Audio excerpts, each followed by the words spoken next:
বিসমিল্লাহির রহমানির রহিম। নরসিংদী সরকারি কলেজের অনার্স তৃতীয় বর্ষের প্রিয় শিক্ষার্থীবৃন্দ, আশা করি সবাই তোমরা ভালো আছো, সুস্থ আছো। আমি মেহেদি হাসান, লেকচারার রসায়ন বিভাগ, নরসিংদী সরকারি কলেজ। আজকে তোমাদের সাথে লাইভ ক্লাসে আছি। আজকে আমাদের আলোচ্য বিষয় হলো রাসায়নিক গতিবিদ্যা, ভৌত রসায়নের প্রথম অধ্যায় রাসায়নিক গতিবিদ্যা। তোমরা জানো যে সকল রাসায়নিক বিক্রিয়ার গতিবেগ সমান না। কোনো কোনো রাসায়নিক বিক্রিয়া আছে ধীর গতিতে সংঘটিত হয়, আবার কোনো কোনো রাসায়নিক বিক্রিয়া আছে দ্রুত গতিতে সংঘটিত হয়। তাহলে যেই রাসায়নিক বিক্রিয়াটা ধীর গতিতে সংঘটিত হয় তার গতিবেগ কম বা হার কম, আর যে রাসায়নিক বিক্রিয়াটা দ্রুত গতিতে সংঘটিত হয় তার গতিবেগ বা বিক্রিয়ার হার বেশি।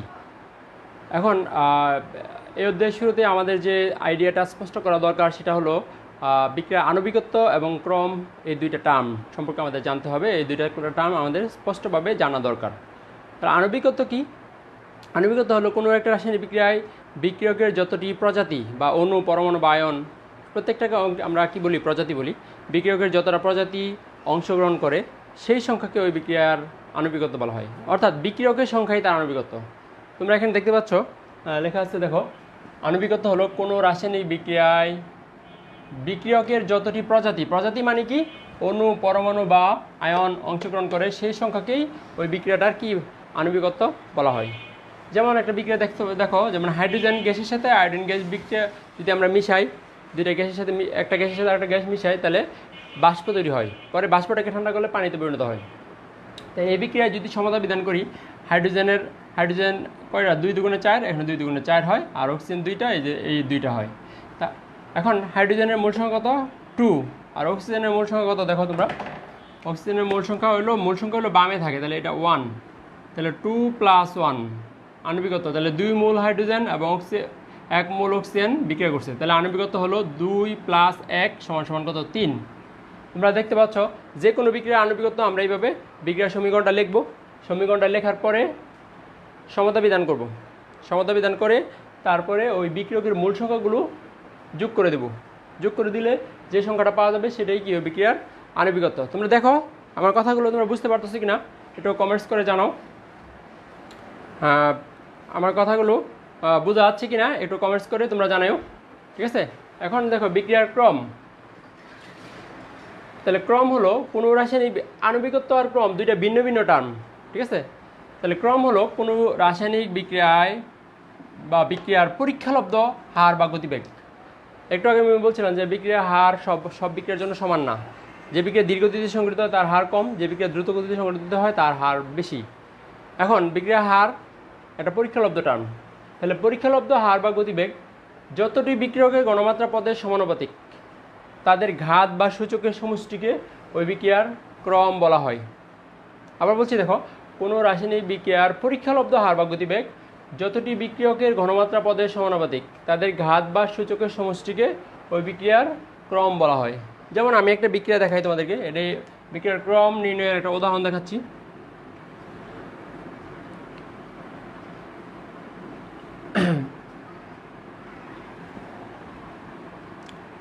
হাইড্রোজেন গ্যাসের সাথে আমরা যদি ক্লোরিন গ্যাস মিশাই, গ্যাস সূর্যালোকের উপস্থিতিতে, সানলাইট বা সূর্যালোকের উপস্থিতিতে, এই দুটো গ্যাস পরস্পর মিশাই, তাহলে হাইড্রোজেন গ্যাস এবং ক্লোরিন গ্যাস বিক্রিয়া করে হাইড্রোজেন ক্লোরাইড গ্যাসে পরিণত হয়। এখন এই বিক্রিয়ার আণবিকত্ব কত? ওই যে আণবিকত্ব আমরা আগের মতো নির্ণয় করি, লেখা আছে কি? কোনো বিক্রিয়ার বিক্রিয়কের যতটি প্রজাতি, মানে যতটি প্রজাতি, হাইড্রোজেন সমতা বিধান করার পরে দেখো হাইড্রোজেন কয়টা আছে? 2টা। ক্লোরিন আছে 2টা। তাহলে হাইড্রোজেনের মূল সংখ্যা কত? 1। ক্লোরিনের মূল সংখ্যা কত? 1। তাহলে হাইড্রোজেনের মূল সংখ্যা 1, ক্লোরিনের মূল সংখ্যা 1। হ্যাঁ, তাহলে এই 1 + 1 যদি যোগ করি, আমরা যোগ করলে কত কি পাবো? আণবিকত্ব পাবো। তাহলে এই বিক্রিয়ার আণবিকত্ব হলো কত? 1 + 1, এই যে 1 + 1 = কত? 2।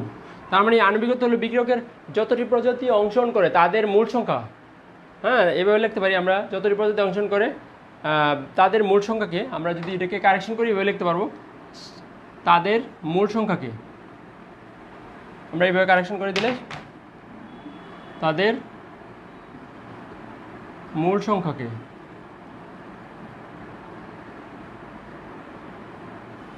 সংখ্যাকে কি বলা হয়? আণবিকত্ব বলা হয়। ওই বিক্রিয়ার আণবিকত্ব বলে, ওই বিক্রিয়ার আণবিকত্ব বলে। তাহলে মূল সংখ্যাটা আসলে আণবিকত্ব। তাহলে হাইড্রোজেনের মূল সংখ্যা 1, ক্লোরিনের মূল সংখ্যা 1, 1 + 1 কত হয়েছে? 2। কিন্তু বিক্রিয়ার ক্রম কিন্তু ওই বিক্রিয়ার 2 না। আণবিকত্ব আর ক্রম দুইটা এক না, ভিন্ন টার্ম, সম্পূর্ণ ভিন্ন টার্ম। এখন বিক্রিয়ার ক্রম হলো, দেখতে পাচ্ছ, বিক্রিয়ার ক্রম যখন নির্ণয় করব, বিক্রিয়ার ক্রমটা একটা কী টার্ম? পরীক্ষালব্ধ টার্ম, পরীক্ষালব্ধ। আবার বলছি, বিক্রিয়ার ক্রমটা হলো পরীক্ষালব্ধ রাশি। বিক্রিয়ার ক্রম বিক্রিয়া দেখে নির্ণয় করা যায় না, পরীক্ষা করেই বের করতে হয়। ঠিক আছে? তাহলে এই বিক্রিয়াটার ক্রম যদি বের করি আমরা, এই বিক্রিয়ার ক্রম বের করার জন্য আগে কি বের করতে হবে? পরীক্ষালব্ধ হার বের করতে হবে, হার বা গতিবেগ বের করতে হবে। বিক্রিয়ার হার কীভাবে বের করবো? পরীক্ষা করে। দেখা যায় যে হাইড্রোজেনের ঘনমাত্রা বৃদ্ধি করলেও ক্লোরিন এই উৎপাদের ঘনমাত্রা বৃদ্ধি পায় না। এই বিক্রিয়ায় হাইড্রোজেনের ঘনমাত্রা যদি বৃদ্ধি করে দেওয়া হয় তাহলে উৎপাদ বৃদ্ধি পায় না, হাইড্রোজেন কমাই দিলেও উৎপাদ কমে না। তার মানে এই বিক্রিয়ার হার হাইড্রোজেনের ঘনমাত্রা সমানুপাতিক না বা হাইড্রোজেনের উপর নির্ভর করে না। আবার ক্লোরিনের ঘনমাত্রা বৃদ্ধি করলেও উৎপাদ বৃদ্ধি পায় না। ঠিক আছে? তাহলে বিক্রিয়ার হার ক্লোরিনের উপরও নির্ভরশীল না, অর্থাৎ হাইড্রোজেনের ঘনমাত্রা কমায় বা ক্লোরিনের ঘনমাত্রা কমায় বা বাড়ায়, এই বিক্রিয়ার গতিবেগ প্রভাবিত হয় না বা গতিবেগ বাড়েও না, কমেও না। তাহলে বিক্রিয়ার হার সমানুপাতিক, যেহেতু কোনো বিক্রিয়কের উপর নির্ভর করে না, তাহলে হাইড্রোজেনের ঘনমাত্রা দিয়ে আমরা থার্ড ব্র্যাকেট দিয়ে 0 দিয়ে দেবো। 0 কেন দেবো? যেহেতু নির্ভর করে না। যদি হাইড্রোজেনের উপর নির্ভর করতো তাহলে এই মূল সংখ্যা 1 দিতাম এখানে, আর নির্ভর না করলে পাওয়ার 0 দিয়ে দিতে হবে। ক্লোরিনের উপর নির্ভর করে না, তাহলে ক্লোরিন দিয়া পাওয়ার 0 দিয়ে দেব। ঠিক আছে? এখন প্রশ্ন হলো যে এটা আমরা কীভাবে বুঝবো যে বিক্রিয়ার গতিবেগ হাইড্রোজেনের উপর নির্ভর করে নাকি করে না, ক্লোরিনের উপর নির্ভর করে নাকি করে না, সেটা সম্পূর্ণ পরীক্ষালব্ধ, পরীক্ষা করে বের করতে হবে, ল্যাবরেটরিতে পরীক্ষা করেই বের করতে হবে, সেটা বিক্রিয়া দেখে বোঝা যাবে না। এই কারণে লিখে দিচ্ছি পরীক্ষালব্ধ বিষয় এটা। তাহলে হাইড্রোজেনের উপর নির্ভর করে না এই বিক্রিয়ার, এই কারণে হাইড্রোজেনের ঘনমাত্রা দিয়ে 0, ক্লোরিনের উপর নির্ভর করে না, ক্লোরিনের ঘনমাত্রা দিয়ে 0। তাহলে বলছি কোনো বিক্রিয়ার পরীক্ষালব্ধ হার বা গতিবেগ যতটি বিক্রিয়কের ঘনমাত্রা পথের সমানুপাতিক, এই দুইটার ঘনমাত্রা পথের সমানুপাতিক, তাদের ঘাত বা সূচকের সমষ্টি, ঘাত বা পাওয়ার, ঘাত মানে কি? পাওয়ারের সমষ্টি, সূচকের কি সমষ্টিকে ওই বিক্রিয়ার কি বলে? ক্রম বলে। তাহলে ঘাত কত? ঘাত হলো 0 + 0। তাহলে এই বিক্রিয়ার ক্রম, অতএব বিক্রিয়াটির ক্রম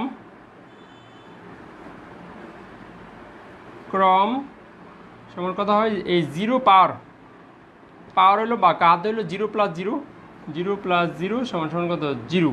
তার মানে ইহা একটি শূন্যক্রমের বিক্রিয়া, অর্থাৎ পাওয়ার যদি 0 হয়, মানে ক্রম যদি 0 হয়, অর্থাৎ ইহা একটি কি? শূন্য ক্রমের বিক্রিয়া, 0 অর্ডার রিঅ্যাকশন বলি আমরা, শূন্য ক্রমের বিক্রিয়া। দেখো তোমরা বুঝতে পারছো কিনা? দেখো এই বিক্রিয়াটার আণবিকত্ব কিন্তু 2, ক্রম কিন্তু 2 না, ক্রম কিন্তু 0। তার মানে আণবিকত্ব আর ক্রম দুইটা এক টার্ম না, আণবিকত্ব আর ক্রম দুইটা এক টার্ম না। দেখো আমার কথা কি বোঝা যাচ্ছে কিনা তোমরা একটু কমেন্টস করে দাও, আমি বুঝতে পারতেছি না তোমরা কি আমার কথা বুঝতে পারতেছো কিনা। আচ্ছা, অনেকে লিখছে জি স্যার, হ্যাঁ ওকে, বোঝা যাচ্ছে, ঠিক আছে। দেখো আণবিকত্ব, ওয়ালাইকুম আসসালাম, অনেকে সালাম দিচ্ছে, ওয়ালাইকুম আসসালাম। হ্যাঁ, শরীফুল ইসলাম প্রাক্তন স্টুডেন্ট আমাদের সাথে আছে, শরীফুল ইসলামকেও ধন্যবাদ। হ্যাঁ আচ্ছা, দেখো এই দুইটা টার্ম সম্পূর্ণ ভিন্ন। আণবিকত্ব হলো বিক্রিয়কের যতটা বিক্রিয়ক অংশগ্রহণ করবে তাদের মূল সংখ্যা সমষ্টি, কিন্তু ক্রম কিন্তু মূল সংখ্যা সমষ্টি না, ক্রম সম্পূর্ণ কি? পরীক্ষালব্ধ টার্ম, পরীক্ষালব্ধ হার। তাহলে পরীক্ষা করে বের করতে হবে বিক্রিয়ার হার কয়টা বিক্রিয়কের উপর নির্ভর করে। যদি নির্ভর করে তাহলে পাওয়ার দিবা, এই মূল সংখ্যাটা পাওয়ার এনে দিবা। আর যদি নির্ভর না করে তাহলে মূল পাওয়ারটা কত? 0 দিয়ে দিবা। এই বিক্রিয়ায় যেহেতু এই বিক্রিয়াটার হার হাইড্রোজেন এবং ক্লোরিন কোনো বিক্রিয়কের ঘনমাত্রার উপর নির্ভর করে না, তাই আমরা পাওয়ার কত দিচ্ছি? 0 দিচ্ছি। যদি নির্ভর করতো তাহলে এই 1 নিয়ে এখানে দিতাম, নির্ভর করতো যদি এই 1 নিয়ে এখানে দিতাম। এমন আরেকটা বিক্রিয়া তোমাদেরকে আমি দেখাচ্ছি, তোমরা এই পর্যন্ত কি বুঝতে পারছো কিনা একটু কমেন্টস করো তো। দেখো তো আমি যে বুঝাইলাম আণবিকত্ব আর ক্রম, এই বিক্রিয়ার আণবিকত্ব বের করছি 1 + 1 2। আণবিকত্ব সরাসরি বিক্রিয়ার সমীকরণ থেকে বের করা যায়, সমতা করবা, বিক্রিয়া লিখবা, সমতা করবা, তারপরে মূল সংখ্যা যোগ করে দিবা, তাইলে আণবিকত্ব বের হয়ে যাবে। কিন্তু ক্রম কিন্তু বিক্রিয়া দেখে বোঝা যাবে না। তাহলে ক্রম বের করতে হলে কী করতে হবে? পরীক্ষালব্ধ হার কয়টার উপর নির্ভর করে তা আগে পরীক্ষা করে জানতে হবে। এখন তুমি প্রশ্ন হইলো যে তুমি তো পরীক্ষার হলে জানবা না যে বিক্রিয়ার ক্রম কোনটার কত, এই জন্য আমরা এই ধরনের প্রশ্ন দেবো না যে এটা কত, কোন ক্রমের বিক্রিয়া, এটা কোন ক্রমের বিক্রিয়া, এই ধরনের প্রশ্ন দেওয়া হবে না। তবে কিছু কিছু বিক্রিয়া তোমাকে মুখস্থ রাখতে হবে, যেমন হাইড্রোজেন, সূর্যালোকের উপস্থিতিতে হাইড্রোজেন এবং ক্লোরিন গ্যাসের বিক্রিয়াটা শূন্য ক্রমের বিক্রিয়া, তোমাকে মুখস্থ রাখতে হবে, যেন উদাহরণ আসলে পরীক্ষা দিতে পারো, যে শূন্য ক্রমের বিক্রিয়ার একটা উদাহরণ চাইলে তুমি যেন দিতে পারো। তাহলে শূন্য ক্রমের বিক্রিয়া কাকে বলবো? যে বিক্রিয়া হার কোনো বিক্রিয়কের গণমাত্রার উপর নির্ভর করে না, কোনো বিক্রিয়কের গণমাত্রার উপর নির্ভর করে না, তাকে বলবো আমরা শূন্য ক্রমের বিক্রিয়া। আর যদি একটার উপর নির্ভর করে তাহলে প্রথম ক্রমের বিক্রিয়া, আর যদি দুইটার উপর নির্ভর করে তাহলে বলবো আমরা দ্বিতীয় ক্রমের বিক্রিয়া, তিনটার উপর নির্ভর করলে আমরা বলবো তৃতীয় ক্রমের বিক্রিয়া। তাহলে জিরো অর্ডার রিয়েকশন শূন্য ক্রমের বিক্রিয়া, ফার্স্ট অর্ডার রিয়েকশন প্রথম ক্রমের বিক্রিয়া, সেকেন্ড অর্ডার রিয়েকশন দ্বিতীয় ক্রমের বিক্রিয়া, থার্ড অর্ডার রিয়েকশন তৃতীয় ক্রমের বিক্রিয়া। তাহলে এই ধরনের শূন্যক্রম, প্রথম ক্রম, দ্বিতীয় ক্রম, তৃতীয় ক্রমের প্রত্যেকটা বিক্রিয়ার দুইটা করে উদাহরণ তোমাদের কী করতে হবে? মুখস্থ রাখতে হবে, বা একটা করে উদাহরণ মুখস্থ রাখতে হবে। আর একটা কথা মনে রাখবা, সাধারণত অধিকাংশ বিক্রিয়ার ক্ষেত্রে সূর্যালোক বা ইউভি রশ্মির উপস্থিতিতে যেসব বিক্রিয়া ঘটে, সূর্যালোক বা ইউভি রশ্মির উপস্থিতিতে বিক্রিয়াগুলো সাধারণত শূন্য ক্রমের হয়। সূর্যালোক বা ইউভি রশ্মির উপস্থিতিতে যে বিক্রিয়াগুলো ঘটে সেগুলো সাধারণত কী হয়? শূন্য ক্রমের বিক্রিয়া হয়। ঠিক আছে? আচ্ছা, আমরা এই বিক্রিয়াটার আণবিকত্ব এবং ক্রম নির্ণয় করলাম। এখন এরকম আরেকটা বিক্রিয়া তোমাদেরকে দেখাচ্ছি আমি।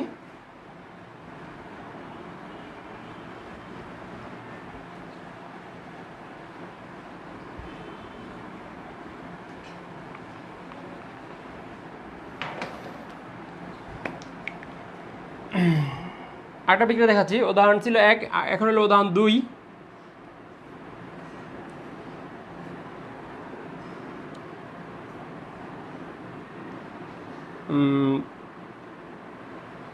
Hydrogen plus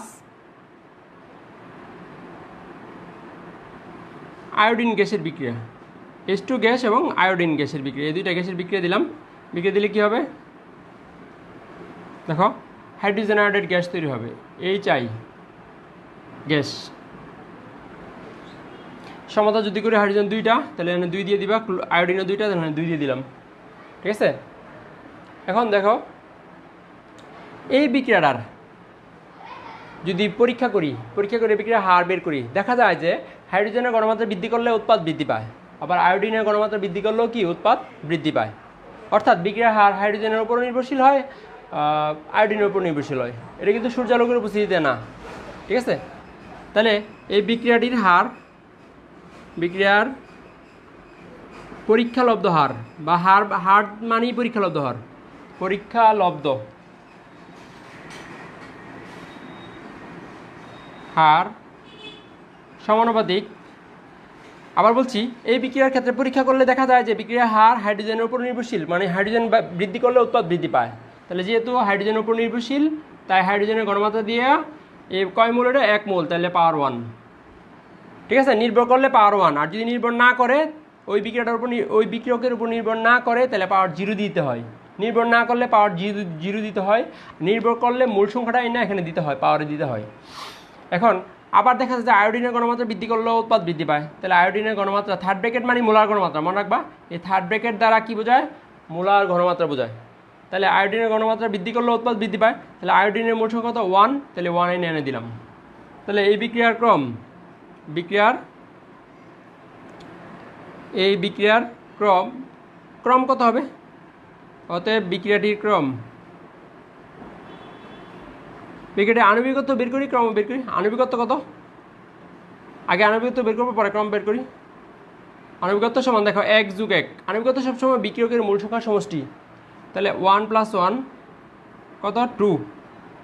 আণবিকত্ব 1 + 1 2। এখান থেকে বের করছি সমীকরণ থেকে। আণবিকত্ব হলো রাসায়নিক সমীকরণ ভিত্তিক রাশি, তাহলে সমীকরণ থেকে আণবিকত্ব বের করা হয়। আর এবং ক্রম দেখো, ক্রম হইলো বিক্রিয়ার হার থেকে বের করা হয়, পরীক্ষালব্ধ হার থেকে। তাহলে ঘাতের সমষ্টি, বিক্রিয়কগুলোর যাদের উপর নির্ভর করে তাদের ঘাতের সমষ্টি। ঘাত কত? 1 এবং 1, 1 + 1 কত? 2। তাহলে এই বিক্রিয়া দেখা যাচ্ছে যে আণবিকত্ব 2, ক্রমও 2। কিন্তু একটু আগে যে বিক্রিয়াটা দেখাইছিলাম, সেই বিক্রিয়ার আণবিকত্ব ছিল 2, কিন্তু ক্রম কিন্তু ছিল 0। তার মানে কি আণবিকত্ব আর ক্রম দুইটা এক টার্ম না, দুইটা সম্পূর্ণ কি ভিন্ন টার্ম। হ্যাঁ, দুইটা সম্পূর্ণ ভিন্ন টার্ম। তোমরা দেখতে পাচ্ছ। কীভাবে বুঝবে? এটা পরীক্ষা করে বুঝতে হবে। হুমায়রা কবির হেনা বলছে যে কীভাবে বুঝবো যে কোনটার উপর নির্ভর করবে কোনটা নির্ভর করবে না, এটা তুমি বুঝবা না, এজন্য পরীক্ষা করে বুঝতে হবে। অর্থাৎ আমি আগেই বলছি, এটা দেখে বিক্রিয়া দেখে কোনটার উপর নির্ভর করে কোনটার উপর নির্ভর করে না বোঝা যায় না। এই কারণে আমাদের কী করতে হবে? পরীক্ষা করে নিতে হবে। আর তোমার পরীক্ষায় উদাহরণ আসলে তুমি কয়েকটা উদাহরণ মুখস্থ রাখবা। আমি যেগুলো উদাহরণ দিচ্ছি সেগুলো তুমি মুখস্থ রাখবা, যে এটা শূন্য ক্রমের বিক্রিয়া, এটাকে আরও উপর নির্ভর করে না। আর এটা প্রথম ক্রমের বিক্রিয়া একটার উপর নির্ভর করে, দ্বিতীয় ক্রমের বিক্রিয়া দুইটার উপর নির্ভর করে। এই ধরনের কিছু বিক্রিয়া বইয়ে যে উদাহরণগুলো আছে এগুলো দুই একটা মুখস্থ করে নিবা, ঠিক আছে? কিন্তু বিক্রিয়ার সমীকরণ দেখে তুমি বুঝবা না যে কোনটার উপর নির্ভর করে কোনটার উপর নির্ভর করে না, ঠিক আছে? ওকে, তাহলে আণবিকত্ব আর ক্রম দুইটা ভিন্ন টার্ম। আণবিকত্ব কখনো পরিবর্তন হয় না, মনে রাখবা। আণবিকত্ব কখনো কি হয় না? পরিবর্তন হয় না। একটা নির্দিষ্ট বিক্রিয়ার আণবিকত্ব সবসময় নির্দিষ্টই থাকবে। কিন্তু ক্রম কি হয়? পরিবর্তিত হয়। ক্রম কখনো প্রভাবকের উপর নির্ভর করে, কখনো তাপমাত্রার উপর নির্ভর করে, কখনো চাপের উপর নির্ভর করে। অর্থাৎ তাপমাত্রা, চাপ, গণমাত্রা বা তাপমাত্রা, চাপ, প্রভাবক এগুলি যদি পরিবর্তন করে দেই, বিক্রিয়ার ক্রমটা কী হয়ে যেতে পারে? চেঞ্জ হয়ে যেতে পারে, পরিবর্তন হয়ে যেতে পারে। কিন্তু আণবিকত্ব কখনো কী হবে না? পরিবর্তন হবে না। আণবিকত্ব সবসময় পূর্ণ সংখ্যা হবে, মানে 1 2 3 4 এরকম হবে আণবিকত্ব। কিন্তু ক্রম কখনো পূর্ণ সংখ্যা হয়, কখনো ভগ্নাংশ হয়, এমনকি ঋণাত্মক হতে পারে। বিক্রিয়া আর ক্রম কখনো কখনো কী হতে পারে? ঋণাত্মক হতে পারে। আবার বলছি, আণবিকত্ব সবসময় পূর্ণ সংখ্যা। পূর্ণ সংখ্যা মানে কি? 1 2 3 4 5 6 এরকম পূর্ণ সংখ্যা হবে। আর বিক্রিয়ার ক্রম কখনো পূর্ণ সংখ্যা হয়, কখনো ভগ্নাংশ হয়, কখনো আবার কি হয়? ঋণাত্মক সংখ্যা হয়। তাহলে বিক্রিয়ার ক্রম কি হয়? পরিবর্তন হয়, এবং এটা ভগ্নাংশ হতে পারে, ঋণাত্মক হতে পারে, ধনাত্মক সংখ্যা হতে পারে, ঠিক আছে? তাহলে আণবিকত্ব বাহ্যিক অবস্থার উপর নির্ভর করে না, মানে তাপমাত্রা, চাপ, গণমাত্রার উপর নির্ভর করে না। কিন্তু ক্রম কিন্তু বাহ্যিক অবস্থার উপর কি নির্ভর করে। হ্যাঁ, তাহলে আমরা আণবিকত্ব আর ক্রমের মধ্যে পার্থক্য তোমরা পড়ে নিবা, বইয়ে আছে, বই থেকে আণবিকত্ব এবং ক্রমের মধ্যে দুটার পার্থক্য তোমরা পড়ে নিবা।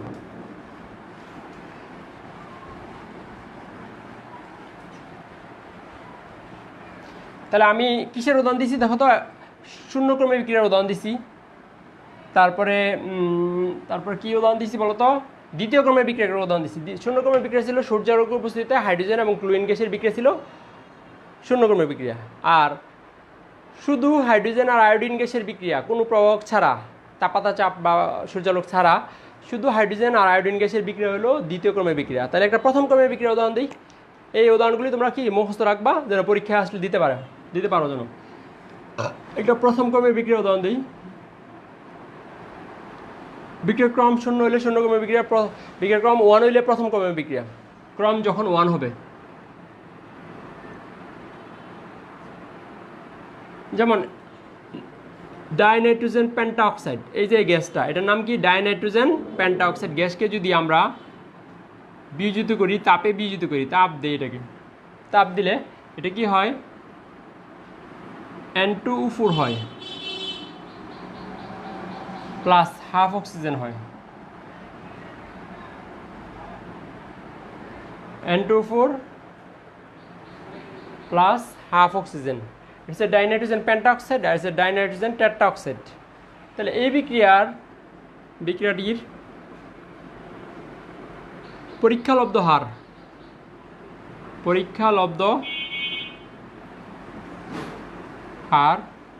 পরীক্ষা করলে দেখা যায় যে ডাইনাইট্রোজেন পেন্টাঅক্সাইড এই বিক্রিয়কটির গণমাত্রা যদি আমরা বৃদ্ধি করি তাহলে উৎপাদের গণমাত্রা বৃদ্ধি পায়, এবং এটার গণমাত্রা যদি হ্রাস করি তাহলে উৎপাদের গণমাত্রা কী হয়? হ্রাস পায়, ঠিক আছে?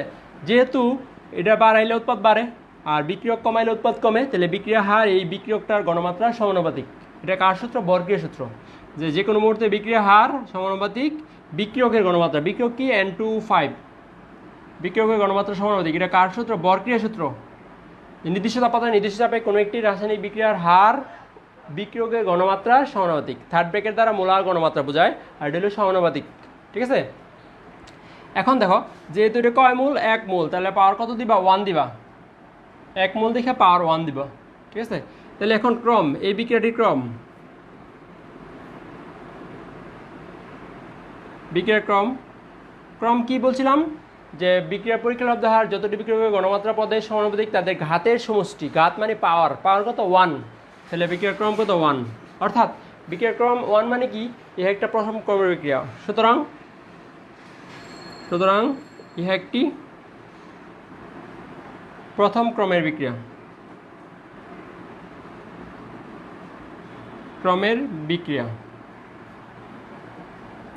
ঠিক আছে, তাহলে আমি শূন্য ক্রমের বিক্রিয়ার উদাহরণ দিচ্ছি, প্রথম ক্রমের বিক্রিয়ার উদাহরণ দিচ্ছি, দ্বিতীয় ক্রমের বিক্রিয়ার উদাহরণ দিচ্ছি। এই উদাহরণগুলো তোমরা কী করবা, মুখস্থ করে নিবা। 2টা করে উদাহরণ মুখস্থ করে নিবা, বইয়ে উদাহরণ আছে আর উদাহরণ মুখস্থ করে নিবা। আমি এরপরে এই তোমাদের আণবিকতার ক্রম নিয়ে আমি একটু ক্লিয়ার করতে চাচ্ছিলাম, এজন্য আমি আণবিকতার ক্রম নিয়ে বিস্তারিত আলোচনা করতেছি। এটা নিয়ে অনেকে এই বিষয়টা অনেকে ক্লিয়ার না, অনেকের কাছে এই বিষয়টা ক্লিয়ার না। এই কারণে মনে করে কি আণবিকতার ক্রম একই জিনিস, আসলে 2টা একই জিনিস না। ঠিক আছে, দেখো তো বুঝছো কিনা, এই বিষয়টা বুঝতে পারতেছো কিনা দেখো। কি বলছো? ওয়ালাইকুম আসসালাম।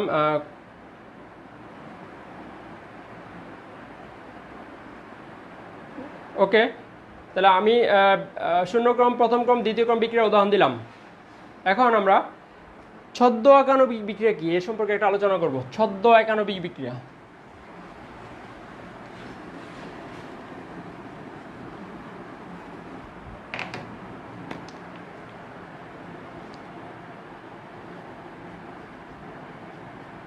ছদ্ম একানবিক বিক্রিয়া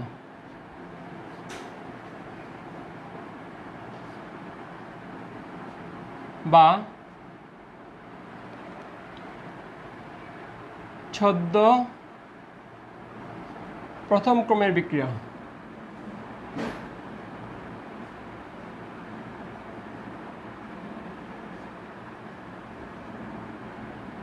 দেখো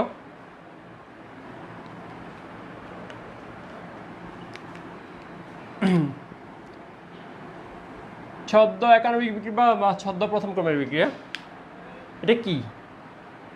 এটা হলো আসলে যদি কোনো বিক্রিয়ায় তোমরা দেখো যে একাধিক বিক্রিয়ক আছে, বিক্রিয়ক 2টা বা 3টা, প্রবক বা দ্রাবক সহ বিক্রিয়ক অনেকগুলো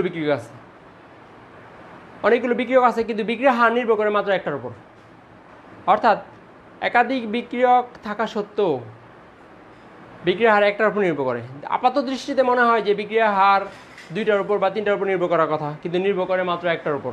এ ধরনের বিক্রিয়াকে বলা হয় ছদ্ম একানবিক বিক্রিয়া। আবার বলছি, যে সকল বিক্রিয়ায় দ্রাবক সহ একাধিক বিক্রিয়ক অংশগ্রহণ করা সত্ত্বেও বিক্রিয়া হার শুধু একটা বিক্রিয়কের ঘনমাত্রার উপর নির্ভর করে, তাদেরকে ছদ্ম একানবিক বিক্রিয়া বলা হয়। আমি একটা উদাহরণ দেখাচ্ছি তোমাদেরকে।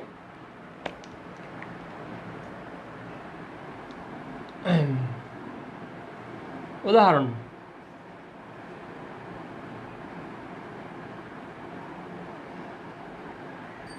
CH3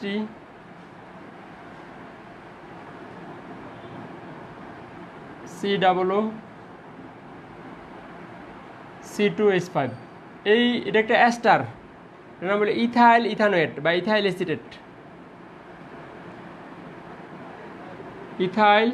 acetate. কারণ CH3COOH ছিল অ্যাসিটিক অ্যাসিড, CH3COOH ছিল অ্যাসিটিক অ্যাসিড। অ্যাসিটিক অ্যাসিডের একটা হাইড্রোজেন সরায় ইথাইল মূলক দেওয়া হয়েছে, এই কারণে এটাকে বলা হয় ইথাইল এসিটেট।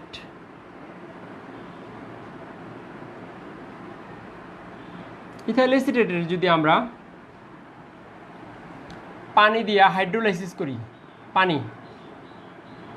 অ্যাসিড প্রয়োগের উপস্থিতিতে, অ্যাসিড তোমরা জানো যে সকল অ্যাসিড থেকে হাইড্রোজেন আয়ন আসে। অ্যাসিড কাদেরকে বলা হয়? যে সকল যৌগ পানিতে বিয়োজিত হয়ে হাইড্রোজেন আয়ন দান করতে পারে তাদেরকে আমরা অ্যাসিড বলি। তাহলে অ্যাসিডিক মাধ্যমে ইথাইল এসিটেটের হাইড্রোলাইসিস বা জলান্বয়ন বিক্রিয়া বলা হবে। জলান্বয়ন মানে কি? পানির সাথে বিক্রিয়া করে এই ইথাইল এসিটেটটা ভেঙে যায়। এটা একটা অ্যাস্টার, কারণ অ্যাস্টারের সংকেত কি তোমরা জানো যে RCOR অ্যাস্টারের সংকেত। দেখো এটা হচ্ছে আর মানে মিথাইলমূলক, COO এই যে COO, এই আর মানে ইথাইলমূলক, আর এর জায়গায় মিথাইল এগুলো বসানো যায়। ঠিক আছে, ইথাইল এসিটেটের হাইড্রোলাইসিস বিক্রিয়া করলে, অর্থাৎ তাপ দিতে হবে। ইথাইল এসিটেটকে পানির সাথে মিশিয়ে অ্যাসিড প্রয়োগের উপস্থিতিতে উত্তপ্ত করা হলে ইথাইল এসিটেটটা ভেঙে দেবে। ভেঙে গিয়ে তোমরা জানো যে এটা হচ্ছে মাইনাস, এটা প্লাস, এবার দেওয়া যায়, এটা মাইনাস এটা প্লাস দেওয়া যায়, দেই। আর পানিকেও দেওয়া যায় HROH হিসেবে। পানি হলো ডেল্টা প্লাস, H হলো ডেল্টা প্লাস, OH হলো ডেল্টা মাইনাস। কারণ বলো তো দেখি কী হবে, এই প্লাস চার্জযুক্ত হাইড্রোজেনটা মাইনাস চার্জযুক্ত কাছে আসবে, মাইনাস চার্জযুক্ত ও এর কাছে আসবে, তাহলে CH3COOH হবে, CH3COOH, তার মানে হলো অ্যাসিটিক অ্যাসিড, নাম হলো অ্যাসিটিক অ্যাসিড বা ethanoic acid, acetic acid.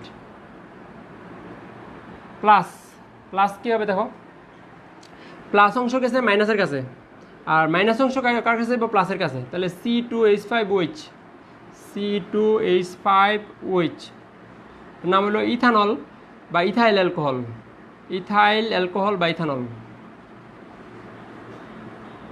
Alcohol. এই যে তোমরা বিক্রিয়াটা দেখতে পাচ্ছ, আমরা এটাকে বলা হবে বিক্রিয়ার নাম কি, অ্যাসিড প্রয়োগের উপস্থিতিতে ইথাইল অ্যাসিটেটের হাইড্রোলাইসিস। হাইড্রোলাইসিস মানে কি, আদ্র বিশ্লেষণ, পানি দিয়ে তাপ দিছি অ্যাসিডের উপস্থিতিতে, পানি দিয়ে তাপ দেওয়ার পরে যৌগটা বিশ্লেষিত হয়েছে বা ভাঙছে, এই কারণে এটাকে আদ্র বিশ্লেষণ বলা হয়। আদ্র মানে পানি, আর বিশ্লেষণ মানে যৌগটা ভেঙে গেছে, ঠিক আছে। এখন এই বিক্রিয়ায় দেখো বিক্রিয়ক কয়টা, বিক্রিয়কের প্রজাতি দেখো, ইথাইল অ্যাসিটেট একটা বিক্রিয়ক, পানি একটা বিক্রিয়ক, আর যদি অ্যাসিড ধরি, অ্যাসিডও তো লাগে এখানে, অ্যাসিড ছাড়া তো এই বিক্রিয়াটা ঘটবে না, তাহলে অ্যাসিড সহ প্রয়োগ সহ মোট বিক্রিয়ক 1 2 3টা, আর যদি প্রয়োগ বাদ দেই তাহলে বিক্রিয়ক 2টা।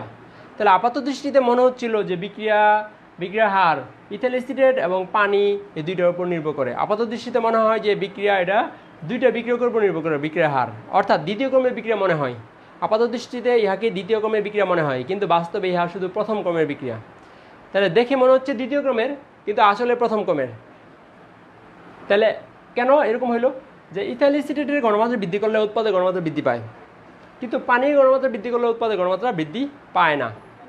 কিন্তু কেউ যদি দেখে তার কাছে মনে হবে যে বিক্রিয়াটা দ্বিতীয় ক্রমের বিক্রিয়া, কিন্তু আসলে এটা প্রথম ক্রমের বিক্রিয়া। তাহলে পানি থেকেও এখানে বিক্রিয়া হারের উপর প্রভাব বিস্তার করতে পারে না। এই পানিটা দ্রাবক বিক্রিয়া হারের উপর প্রভাব বিস্তার করতে পারে না। তাহলে পানিটা কোথায় চলে গেল, ছদ্মবেশে চলে গেল।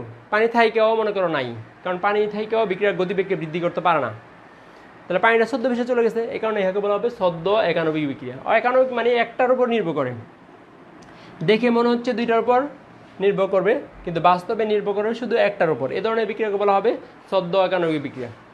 তাহলে আপাত দৃষ্টিতে মনে হয় যে বিক্রিয়ার হার দুইটার উপর বা তিনটার উপর নির্ভর করবে, কিন্তু বাস্তবে এটা নির্ভর করে শুধু একটার উপর। এ ধরনের বিক্রিয়াকে বলা হবে ছদ্ম একানবিক বিক্রিয়া। এ ধরনের আরও বিক্রিয়া আছে। সুক্রোজের যদি হাইড্রোলাইসিস করি আমরা, সুক্রোজ ভেঙে গ্লুকোজ এবং ফ্রুক্টোজ হয়, সেটাও ছদ্ম একানবিক বিক্রিয়া, ঠিক আছে। তাহলে আমরা বলছি সংখ্যাটা কি বলছি, যে সকল বিক্রিয়ায় একাধিক বিক্রিয়ক দ্রাবক সহ একাধিক বিক্রিয়ক অংশগ্রহণ করা সত্ত্বেও বিক্রিয়া হার শুধু একটা বিক্রিয়কের ঘনমাত্রার উপর নির্ভর করে, তাদেরকে ছদ্ম একানবিক বিক্রিয়া বলা হয় বা ছদ্ম প্রথম ক্রমের বিক্রিয়া বলা হয়। তাহলে বিক্রিয়াটা প্রথম ক্রমের বিক্রিয়া, এবং যেহেতু মনে হচ্ছিল দুইটার উপর নির্ভর করবে, কিন্তু শুধু নির্ভর করে একটার উপর, এই কারণে একে আমরা বলি ছদ্ম একানবিক বিক্রিয়া। এ ধরনের বিক্রিয়া আরেকটা আছে বলছিলাম, আরও আছে, যেমন বলছিলাম সুক্রোজকে যদি পানি দিয়া তাপ দিই অ্যাসিডের উপস্থিতিতে, তাহলে সুক্রোজ ভেঙে গ্লুকোজ এবং কী হয়, ফ্রুক্টোজ হয়, তাহলে সেটাও ছদ্ম একানবিক বিক্রিয়া, ঠিক আছে। ওকে, মুছে দিলাম।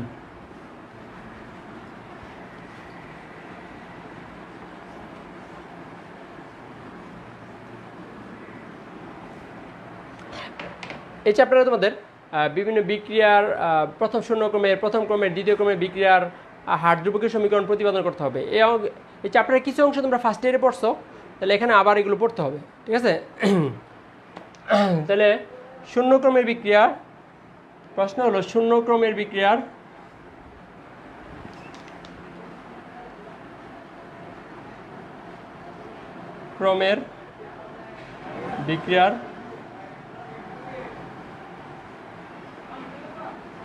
হার ধ্রুবকের সমীকরণ প্রতিপাদন করো। শূন্যক্রমের বিক্রিয়া হার ধ্রুবকের সমীকরণ কি আমরা প্রতিপাদন করব।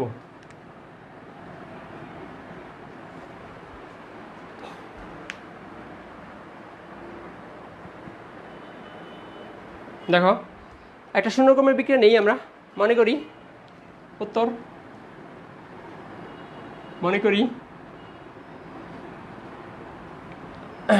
একটি শূন্যক্রমের বিক্রিয়া নিম্নরূপ। একটি শূন্যক্রমের বিক্রিয়া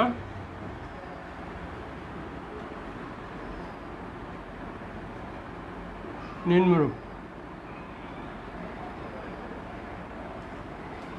বিক্রিয়া নিলাম কি এ থেকে উৎপাদ, একটু ডানে লিখি।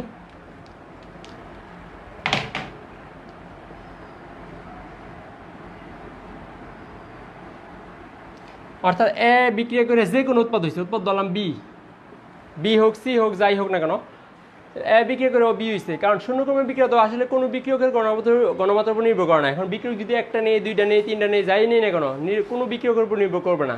এই কারণে শুধু একটাই নিলাম বিক্রিয়ক, ঠিক আছে। তাহলে ধরি বিক্রিয়া শুরুতে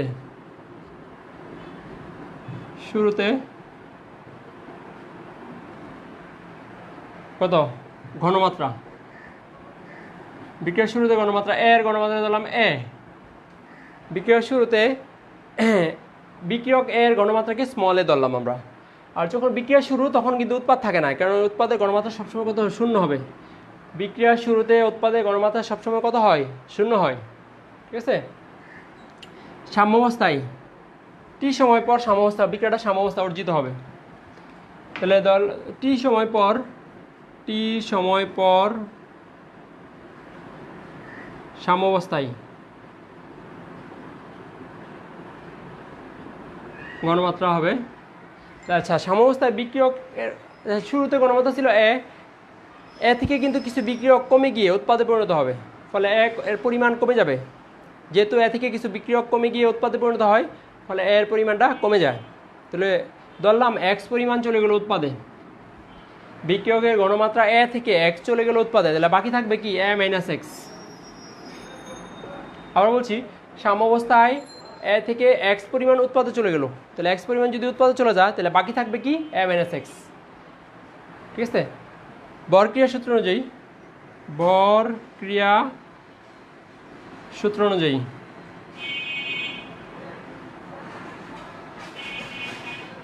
বিক্রিয়ার হার, তোমরা জানো যে বিক্রিয়ার হারকে কিন্তু ডিএক্স বাই ডিটি দ্বারা প্রকাশ করা হয়।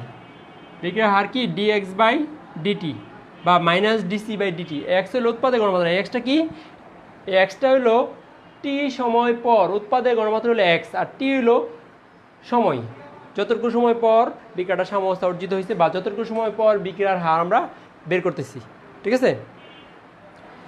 টি হলো সময়, এক্স হলো উৎপাদের গণমাত্রা, টি সময় পর উৎপাদের গণমাত্রা হলো এক্স।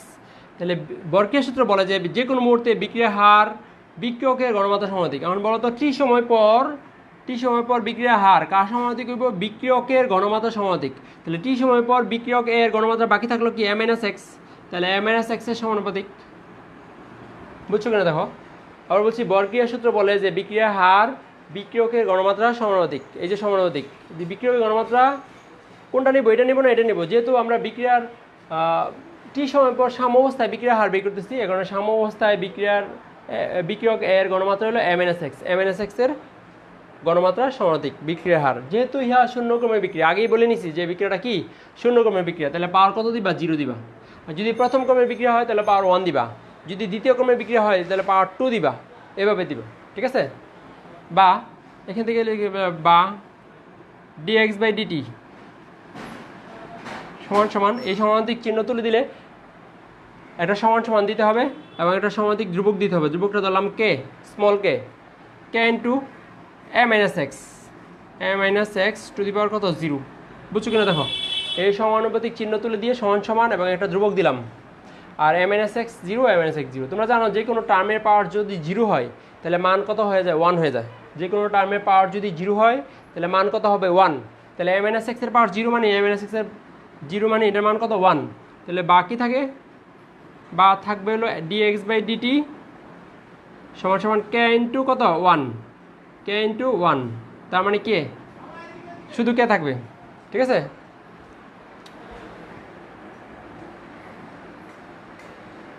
কি লিখছো স্যার? ক্যামেরা সোজা করে ধরলে ভালো হয়, আপনি রোটেশন করলে আমাদের একটু ঝামেলা হয়। ক্যামেরা সোজা করে করলে এতগুলো লেখা সম্ভব না, ঠিক আছে। ক্যামেরা সোজা করে করলে শুধু এই অংশে লেখা যাবে, এই অংশে লেখা যাবে না। তাহলে উপর থেকে নিচে লিখতে হবে আমাকে। তাহলে আমার জন্য এটাই সুবিধাজনক, তোমরা একটু কষ্ট করে দেখো। আমার জন্য এটাই সুবিধাজনক, তোমরা একটু কষ্ট করে দেখতে হবে, ঠিক আছে। ক্যামেরা সোজা করলে আমার জন্য লিখতে সমস্যা হয়। ঠিক আছে।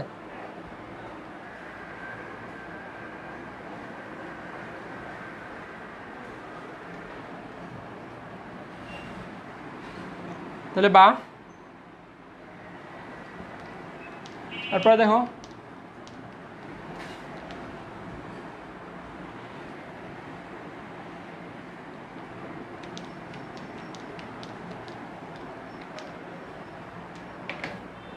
দেখো এরপরে কি বা লিখবো dx সমান সমান কি k ইন্টু ডিটি। এখান থেকে যদি dx এর মান কত সমান সমান k ইন্টু ডিটি ছিল বাম পাশে নিচে, ডান পাশে গিয়ে উপরে চলে গেছে, বাম থেকে ডানে নেওয়ার কারণে নিচ থেকে উপরে চলে গেছে।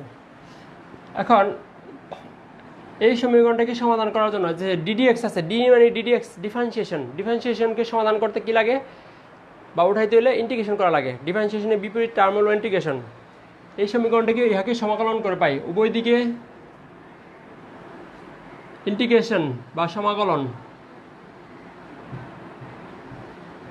করে পাই, উভয় দিকে সমাকলন করে পাই কি পাই ইন্টিগ্রেশন dx হলো k ইন্টিগ্রেশন dt। তুমি বলতে পারো স্যার কে এটা বামে আনছেন কেন, কে হলো ধ্রুবক, এখানে দেখতে পারো এখানে কে হলো একটি সমানুপাতিক ধ্রুবক, ইয়াকে বিক্রিয়ার হার ধ্রুবক বলা হয়। সমানুপাতিক ধ্রুবক ইয়াকে বিক্রিয়ার হার ধ্রুবক বলা হয়। আবার বলছি এখানে কে ছিল একটা সমানুপাতিক ধ্রুবক, কারণ সমানুপাতিক চিহ্ন তুলে দিয়েই এই কেটাকে আনছিলাম। কে একটা সমানুপাতিক ধ্রুবক, ইয়াকে কি বলা হয় বিক্রিয়ার হার ধ্রুবক বা বেগ ধ্রুবক বলা হয়, হার ধ্রুবক বা বেগ ধ্রুবকও বলা হয়। তাহলে কে হলো হার ধ্রুবক বা বেগ ধ্রুবক, ঠিক আছে ডিটি। তাহলে এখন দেখো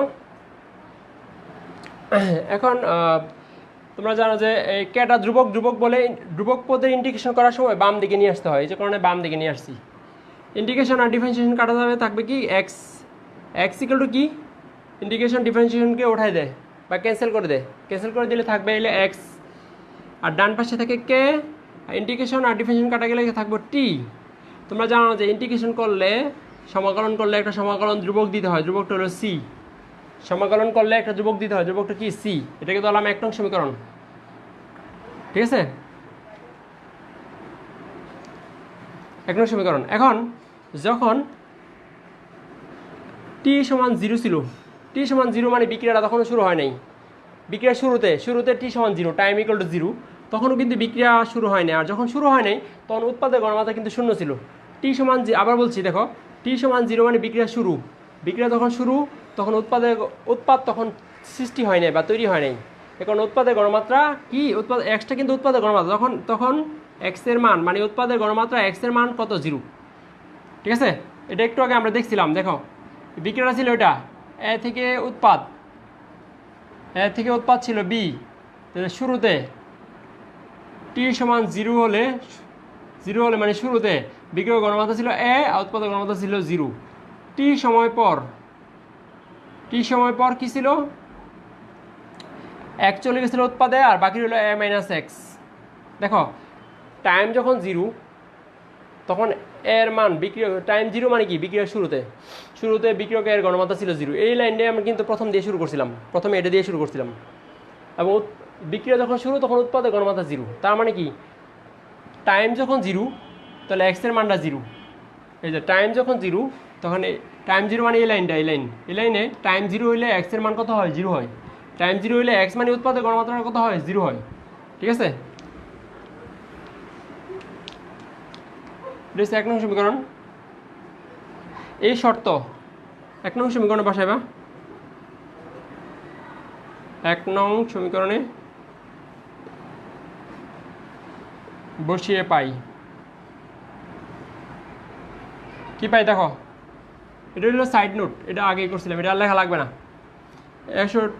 1 নং সমীকরণে বসিয়ে পাই কি পাই দেখো তো, এক্স এর মান কত 0, তাহলে 0 ইকুয়াল টু এক্স এর মান 0 ইকুয়াল টু কে টি এর মান 0, তাহলে 0 দিয়ে কে রে গুণ করলে তাহলে 0ই হবে।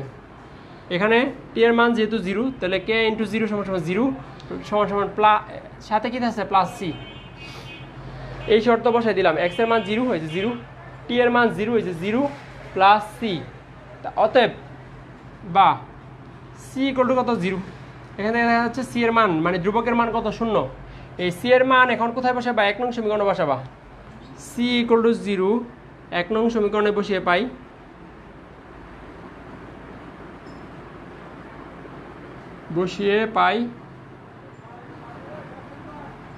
কি পাই দেখো, সি এর মান 0 বসাবে 1 নং সমীকরণে, তাহলে x equal to kt plus c, x equal to kt plus c. C এর মান তো 0 তাহলে 0 বা এক্স ইকুয়াল টু কি কেটি। এটাকে ধরলাম কত 2 নং সমীকরণ। এক্স ইকুয়াল টু কেটি একটা সমীকরণ পাইলাম, দেখা যাচ্ছে দেখো এখানে এক্সটা কি দেখো তো, এক্স হলো টি সময় পর উৎপাদক গণমাত্রা, আর কে হলো বিক্রিয়ার হার ধ্রুবক, আর টি হলো সময়। তাহলে এই প্রথম ক্রম বিক্রিয়ার হার ধ্রুবকের সমীকরণ। বা তুমি ইচ্ছা করলে এরকম লিখতে পারো, কে সমান এক্স বাই টি এটাও লিখতে পারো, বা এক্স সমান কে টিও লিখতে পারো।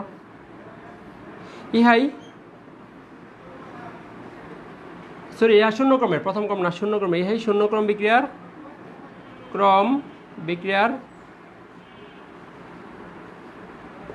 হার ধ্রুবকের সমীকরণ। তাহলে আমাদের আরও সমীকরণ পড়তে হবে কি, শূন্য ক্রমের বিক্রিয়ার হার ধ্রুবকের সমীকরণ পড়লাম, তারপর প্রথম ক্রমের জন্য পড়তে হবে, দ্বিতীয় ক্রমের জন্য পড়তে হবে। দ্বিতীয় ক্রমে আবার 2 প্রকার আছে, 2a থেকে উৎপাদ আছে, আবার a প্লাস বি থেকে উৎপাদ আছে। হ্যাঁ, তাহলে এইগুলোর বিক্রিয়ার হার ধ্রুবকের সমীকরণ পড়তে হবে এবং বিভিন্ন শর্তগুলো অর্ধেয় সমীকরণ পড়তে হবে। তো কখন বিক্রিয়াটা শেষ হবে, কখন বিক্রিয়াটা শেষ হবে না, এই ধরনের কিছু শর্ত আছে, প্রশ্ন আছে, সেগুলো আমাদের শিখতে হবে। দেখো তো এতক্ষণ যা পড়াইছি তোমরা বুঝতে পারছো কিনা, কোনো প্রশ্ন থাকলে প্রশ্ন করতে পারো। এতক্ষণ যা পড়াইছি, কারণ আমাদের টাইম শেষ, প্রায় 12টা বাজে, এখন নাজমুল স্যারের ক্লাস আছে সম্ভবত। তো তোমাদের কোনো প্রশ্ন থাকলে প্রশ্ন করতে পারো। পরবর্তীতে ক্লাসে আমি এরপর থেকে শুরু করবো ইনশাল্লাহ। পরবর্তীতে যেদিন ক্লাস নেব তারপর থেকে আমি শুরু করবো ইনশাল্লাহ। ঠিক আছে, তোমরা বাসায় পড়াশোনা করবা, হ্যাঁ, সময়কে নষ্ট করবা না, কারণ সময় কারোর জন্য বসে থাকে না, সময় কিন্তু চলে যাবে, তোমাদের লাইফে কিন্তু সময় আস্তে আস্তে আস্তে পার হয়ে চলে যাচ্ছে। এই জন্য হঠাৎ করে জাতীয় বিশ্ববিদ্যালয়ে দেখবে খুলে পরীক্ষা নিয়ে নিবে, জাতীয় বিশ্ববিদ্যালয়ে কাজ হলো খালি পরীক্ষা নাও।